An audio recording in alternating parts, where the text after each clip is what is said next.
Shooting at night can be difficult, so in today's episode, I'm gonna go through the settings I use on my Fujifilm cameras when I go out to shoot after dark.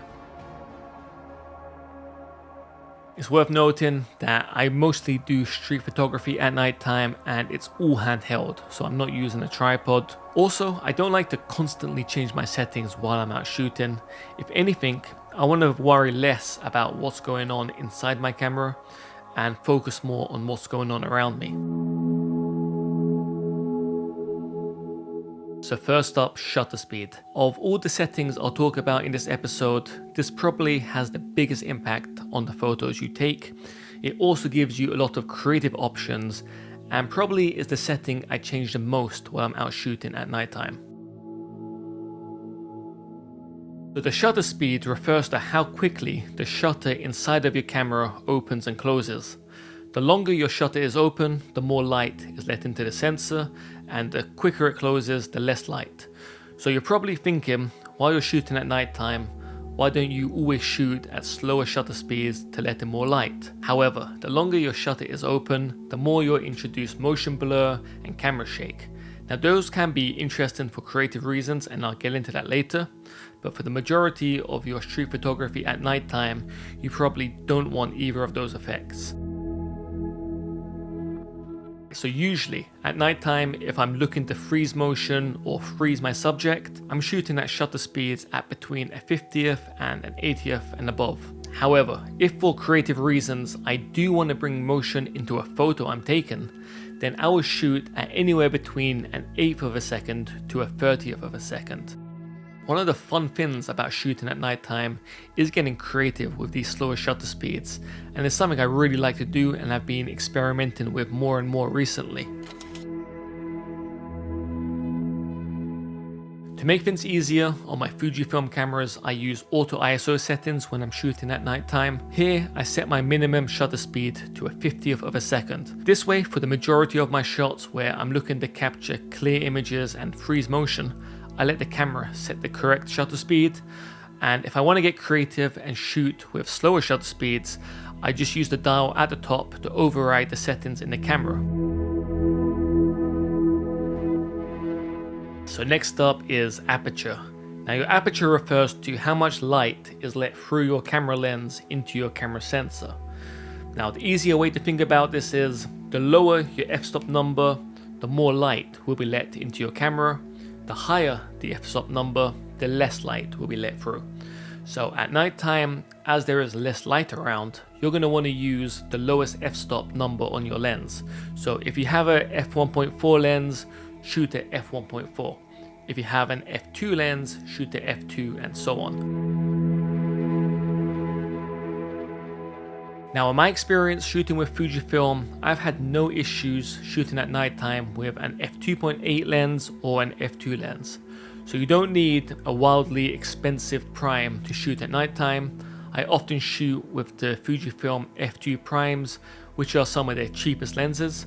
And I've also shot a lot with the Sigma 18-50, which is an f2.8 lens. Okay, so next up is ISO. Your ISO refers to how sensitive your camera sensor is to light. The way this basically works is, the higher the ISO setting is, the brighter your image will be.